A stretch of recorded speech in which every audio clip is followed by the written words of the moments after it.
Box 13, with the star of Paramount Pictures, Alan Ladd, as Dan Holliday.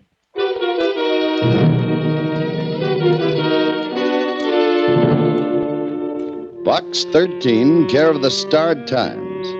If you want adventure plus a little payoff, register at the Morris Hotel as John Johnson.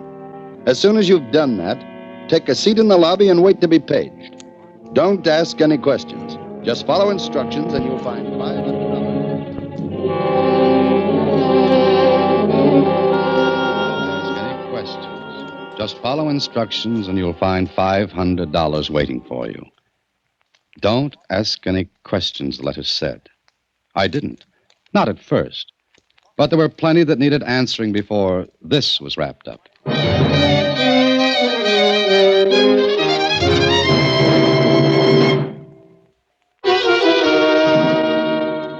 And now, back to Box 13 and Dan Holliday's newest adventure, Round Robin.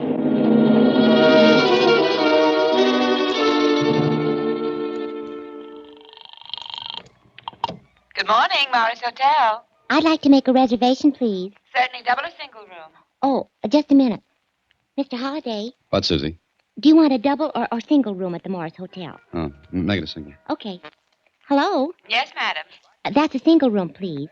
It's for Mr. John Johnson, and he'll be in this afternoon before 2. Thank you. We'll hold the reservation until that time. Thank you. Goodbye. Well, that's that, Mr. Holliday. Mm-hmm. What a phony name. John Johnson. Why not Smith or Brown or Jones? You know, Mr. Holliday, it could just be that name is genuine. 5 will get you 10. The name is a phony. Well, maybe. Anyway, there'll be a reservation for you. Oh, do you want me to wait here till you get back? Suzy, how many times have you said that? And how many times have you waited a long, long time? Lots of times. Oh, Mr. Holliday, I only hope that someday the wait isn't forever. That makes 2 of us. Okay, Suzy, I'm off to the Morris Hotel, thinly disguised in name only as Mr. John Johnson.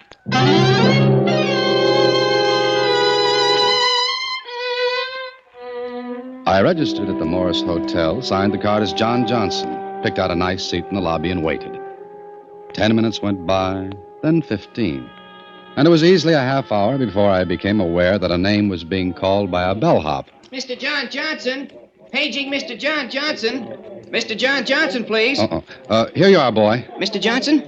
Yes, that's the name I registered under, son. Thank you, sir. A message for you. Oh, thank you. Here you are.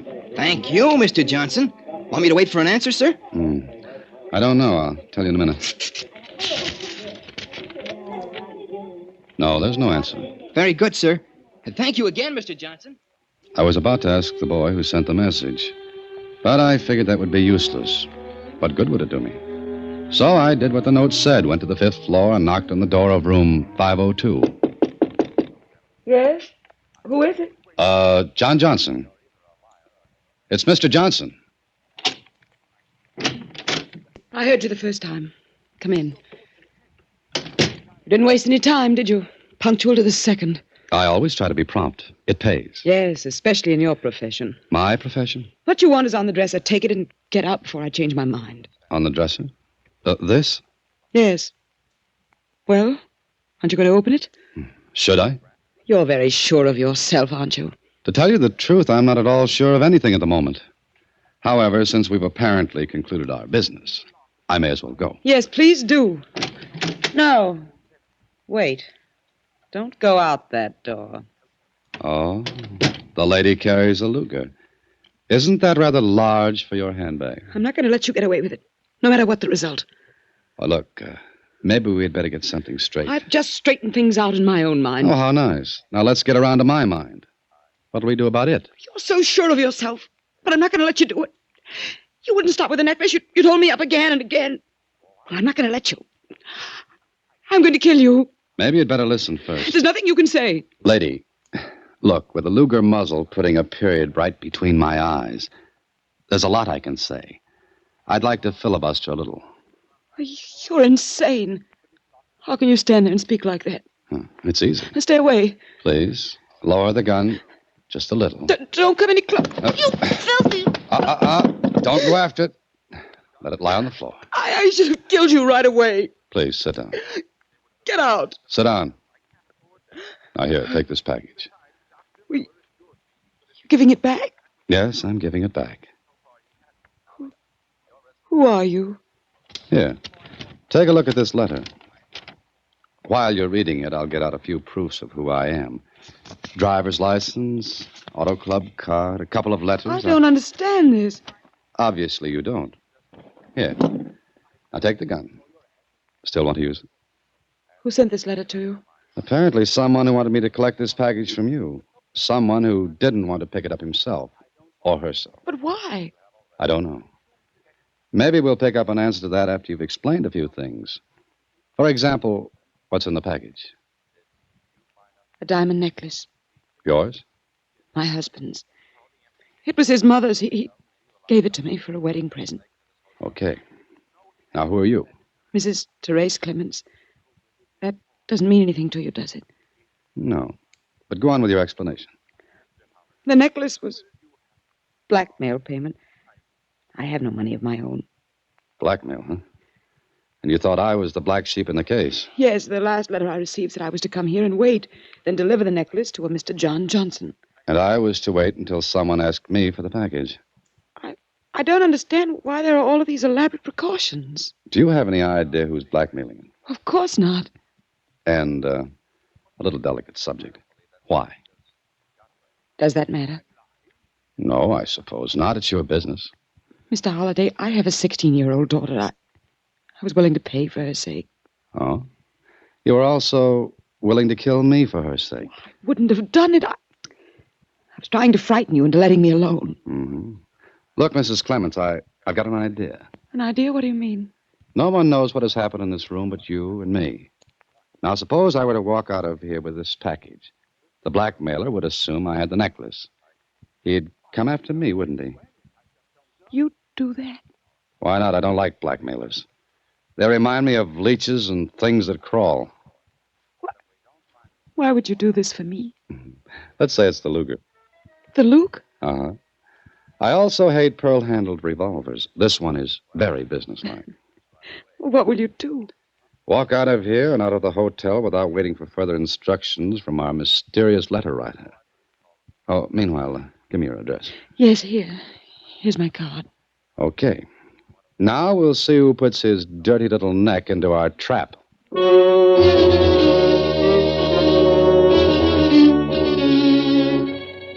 So I walked out of the Morris Hotel with a fake package tucked under my arm.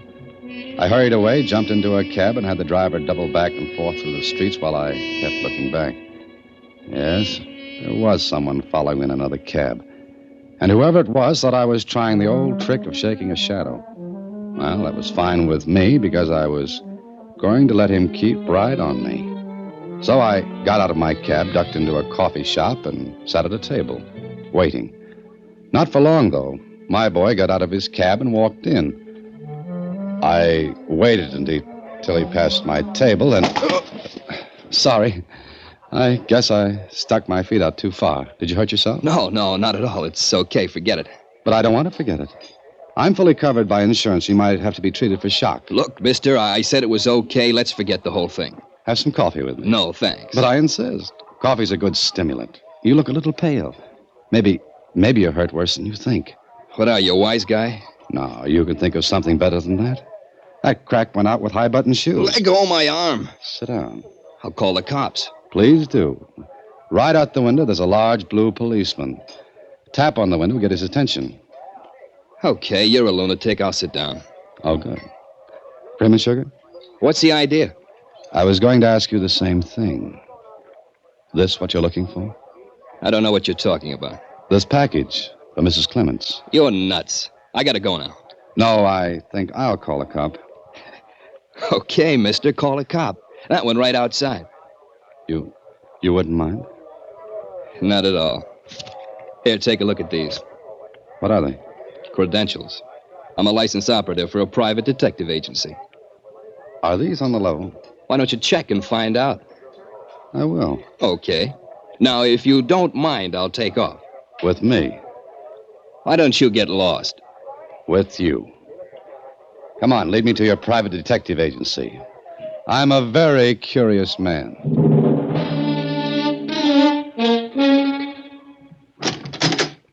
This way, Holiday. We'll see the boss. What's his name? Barrett. Mr. Barrett. In here. Mr. Barrett, Yeah, Phil. Who's that? the guy you wanted me to pick up at the Morris Hotel. Well, why bring him here? All you had to do is pick up a package from him. Maybe you better ask him all about it. Okay, I'll take it from here. That suits me. See you later. You. Close the door and come in. I assume you meant me. Mm-hmm. All right, let me have the package. First, did you write this letter to me? Yeah, I did. Now you want your 500. No, you keep it. What? I said you keep it. As payment for giving me an answer to something. Like what? Did you know what was going to be in this package? Going to be? This one is nice and empty. What's the double cross for? For blackmail. What are you yammering about? Aren't you the nice, innocent boy? Cut it out. I was willing to pay you for a job. And I want to know why you had me pick up the package instead of one of your own men. Client's instructions. Confidential. You mean your client requested you to have the package picked up by me? Yeah. Who's your client? Sure. I'd tell you, just like that. Look, I didn't like the deal in the first place, but I was getting paid and I didn't ask questions. Can you prove what you're saying? To you? Yes. I don't have to. Yeah, that's true. But you might have to prove it to the police. Look, I've got a license to run this agency, and I run it straight. So far, I've had no trouble with the force. So far? So far. What's that crack for? I don't believe you're telling the truth. No?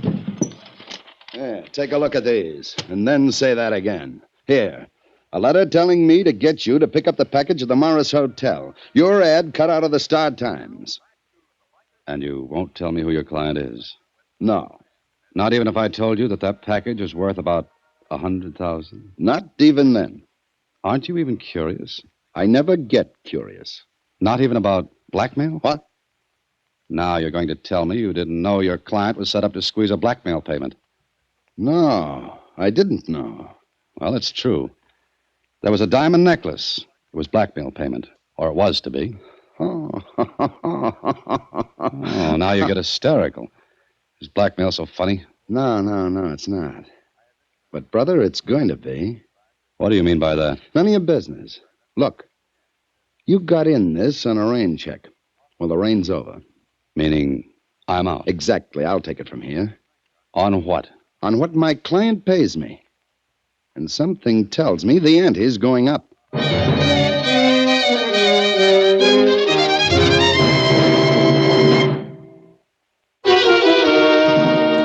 Now back to Round Robin, another Box 13 adventure with Alan Ladd as Dan Holliday.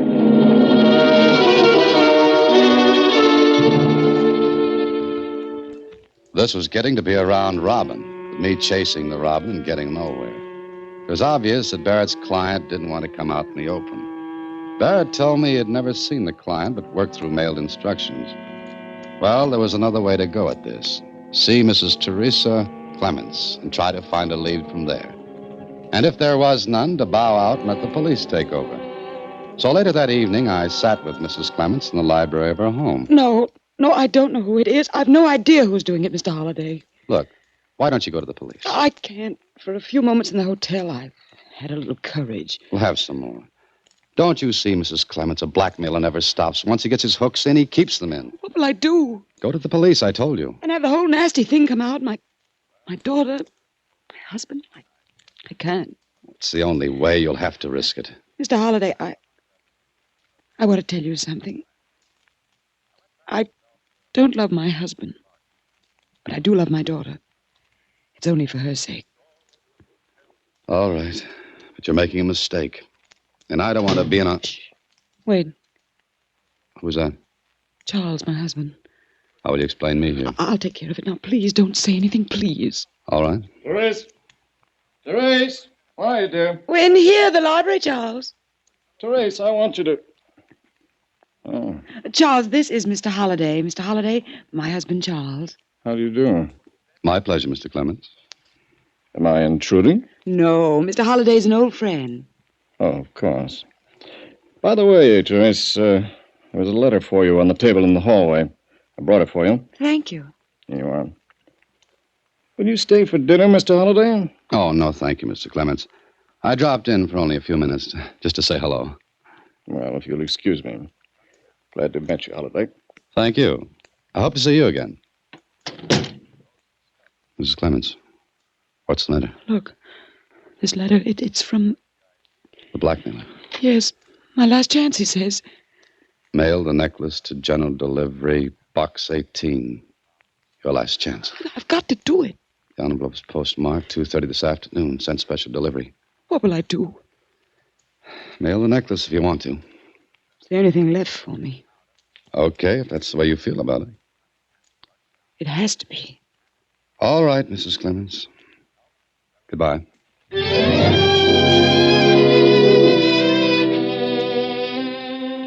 Things were beginning to get a little clearer, but there was still a lot of muddy water in the way, and quite a bit of it was being stirred up by Mr. Barrett.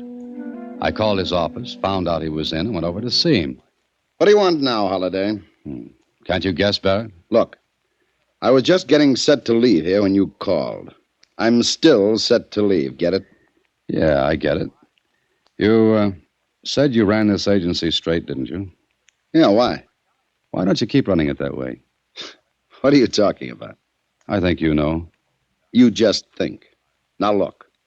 Your part in this business is finished, over. Why don't you back out and forget all about it? I'm only trying to keep you honest, Barrett. Meaning? I'll give you one more chance to tell me who your client is. That is confidential. That's good for you, isn't it? Yeah, it is. It gives you the chance to do a little squeezing yourself. Beat it, Holliday. Barrett, you guessed who your client was, didn't you? Look, I'm closing the office now, Holliday. If you want to stick around here and twiddle your thumbs, okay, but I'm going. All right. Mind if I use your phone? Help yourself. Mind handing me your phone directory? You want to split the rent for this place with me. Here. Is this a private call? You want me to leave my own office? No, stick around. Mm-hmm. Here we are. Are you sure you don't want me to leave? After all, a man has to have some privacy, or don't you know that? No, it's okay, Barrett. You'll enjoy this. Hello? Mrs. Clements, please. Hey, what are you doing? You'll find out. This is Mrs. Clements speaking. Oh, Mrs. Clements, this is Dan Holliday. Did you put that in the mail? Yes, When? just a few minutes ago. Oh, thanks. Thanks, that's all I wanted to know. Well, is something wrong? Oh, no. Everything's all right. Goodbye. Well, you've made your phone call. Now will you get out? Yeah. Now I'll get out. And Barrett. Yes? Here's hoping you don't end up in the red.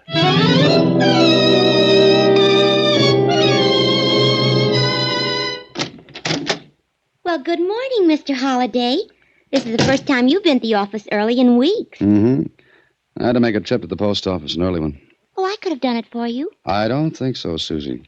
I wanted to watch for someone. Watch for someone? Who? Nobody. Didn't you get up a little too early? Thank you, Suzy. What did you mean, you watch for nobody? Just what I said. I watched a little box at general delivery, box 18. There was nothing in it, and no one went to it. And why'd you watch it? For what I knew I wasn't going to see. I'll go out and get some coffee. It is early.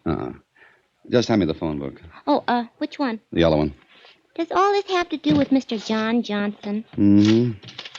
Here we are. Suzy, I want you to do something for me. What, Mr. Holliday? Find out all you can about Mr. and Mrs. Charles Clements. Here's their card and their address. Well, how'll I do it? Call Lieutenant Kling at headquarters. Also these numbers. Oh, what are they? Places where you can lose money heavily. Hello? Hello, Barrett. Yeah, who's this? This is Holliday. What do you want now? Look, Barrett, you can lay off now. I told you to keep your nose out of this. You'd better do as I say, or that little private agency of yours will do the most beautiful and complete fold in the history of mankind. What kind of a bluff do you think you're pulling? It's no bluff. Just see that you lay off. Goodbye. Want me to start calling these numbers, Mr. Holliday? Start calling them. And if they don't want to give you any information, get Kling to do it. He owes me a couple of favors. Where are you going now? I'll be at the number and address on that card. The Clements? The Clements. I don't like what I've got to do, but maybe it'll turn out for the best.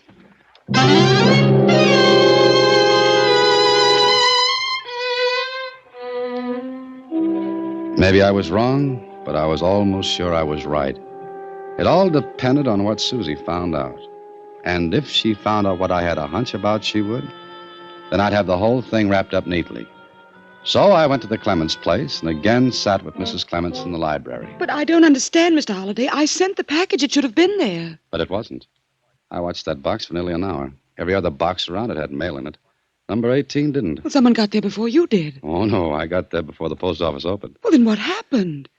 Where's your husband? Charles? He's upstairs. What do you want with him? You're not going to tell him. Will you get him down here? But why? Please do it. No, I won't. Then I'll go up to him. Wait. I'll get him down here. That's better. Oh, incidentally, don't worry about Mr. Barrett anymore. That's all cleaned up. Barrett? Yes, that's right. Now, you go get your husband. Oh, if the phone rings, I'll answer it because it'll be for me. All right. I'll be back in just a moment. Please do.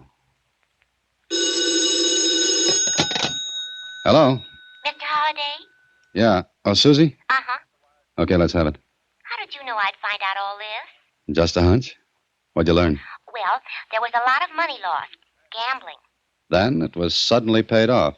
That's right. Okay, Suzy, thanks. That's all. Oh, when will you be back? In a little while. Goodbye.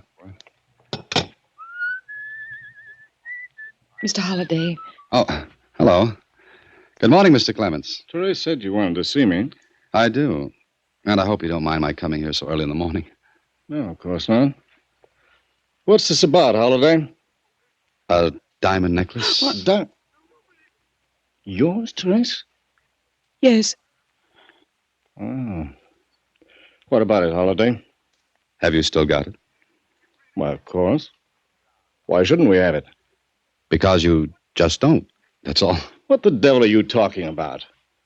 Therese, who is this man? Let him talk, Charles. About what? Mr. Clements, the diamond necklace isn't here anymore. It's in the safe. You want to bet? Show you? No, Charles. It's not there. The box is empty. Empty? But you can get it back. From whom? Why is it gone? Do you want to tell him, Mrs. Clements? Yes, I'll tell him. Charles, I sold it to pay gambling debts. You what? Why, Therese, you little fool. I was afraid to come to you for money. Yes, that's right. And what you said about your not loving your husband. It isn't true, Mrs. Clements. Of course not. You mind if I sit down? I seem to have lost track of things. Mrs. Clements, you had a beautiful thing worked out. Your husband is very much in love with you, and you with him. But you were afraid to ask him for money to pay your gambling losses. So you were going to pretend the necklace was taken by a blackmailer. A what? Oh, good heavens. Let's have some sense. All right. I don't know what story Mrs. Clements was going to tell you about the blackmail. But she'd written herself letters. Isn't that right, Mrs. Clements? Yes. The blackmail gimmick would explain the loss of the necklace. And in your panic and confusion, you felt that explaining a silly, harmless, and fake indiscretion would have been more agreeable to your husband than hearing about your gambling losses. Therese, for the love of heaven, why didn't you come to me? Well, I was afraid. I think I'll leave you two to settle this. I think you will. How about it? It's up to you, Charles. Yes, I guess it is. Let's talk it over, Therese. Good. Well, I'll see you around. Mr. Holliday, how did you find out? Mrs. Clements, I always save the explanations for my secretary.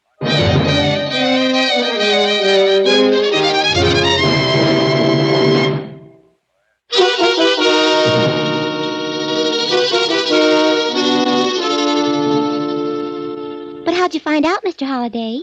Mrs. Clements told me herself. She didn't do anything of the kind. Well, not in so many words, Suzy, but the business of getting me to pick up the necklace, that was phony. Why? Well, she was afraid of one of Barrett's men would recognize her. So she was going to have me pick up the package and then one of Barrett's men pick it up from me. Oh, and the package would be returned to her. Sure. And she'd have a witness that the necklace was picked up and taken from her. But she stopped you with a gun before you even got out the door. Sure. But she wouldn't have used that gun. She had to make the whole thing look real. She's a pretty good actress. Only she didn't count on my coming back into the room and offering to help her. That must have surprised her. Uh-huh. She had to think fast. And you guessed about the gambling thing? Yes, it was just a hunch. But I was sure of it when she got that special delivery letter. You see, it was postmarked 2:30, almost immediately after I'd seen her. Oh. What about Barrett? Oh, he guessed, too. And he was going to hold Mrs. Clements up for a little deal of his own. So that's that, Suzy. A nice, round robin. Oh, yeah. I wonder how it'll all come out. Well, unless I miss my guess, Mrs. Clements will be very, very sorry. Mr. Clements will be very, very stern. He'll get the necklace back. She'll get it back. And I'll get back to some sleep. Good night, Suzy. Listen in again next week when, through the courtesy of Paramount Pictures, Alan Ladd stars as Dan Holliday in Box 13. Box 13 is directed by Richard Sanville, and this week's original story was written by Arthur Bullen.